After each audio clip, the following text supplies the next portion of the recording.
హనుమాన్ చాలీసాలో ఉన్న ప్రతి పాదం ఒక అద్భుతమైన కథ చెబుతుందని తెలుసా? అంజనాదేవి ఎన్నో సంవత్సరాలు పరమశివుడిని భక్తితో ప్రార్థించి, ఆమె భక్తికి మెచ్చిన దేవుడు వాయుదేవుడు అనుగ్రహంతో ఒక మహాబలవంతుడైన కుమారుడిని ప్రసాదించాడు. ఆ బాలుడే హనుమంతుడు. చిన్నతనంలో ఆయన సూర్యుడిని పండుగా భావించి ఆకాశంలోకి ఎగిరాడు. ఆయన శక్తిని చూసి దేవతలందరూ ఆశ్చర్యపోయి ఎన్నో వరాలు ప్రసాదించారు. కాలక్రమంలో హనుమంతుడు శ్రీరాముడిని కలిశాడు.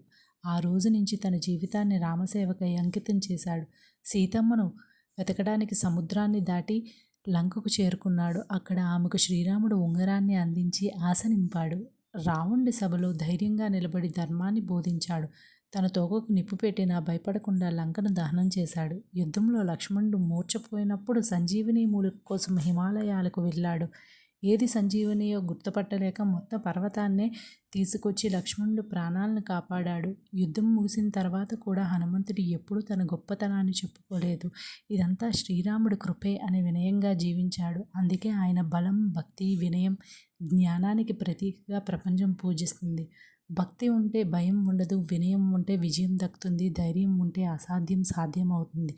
దేవునిపై విశ్వాసం ఉంటే జీవితంలో ఏ కష్టమైనా దాటవచ్చు. జై హనుమాన్.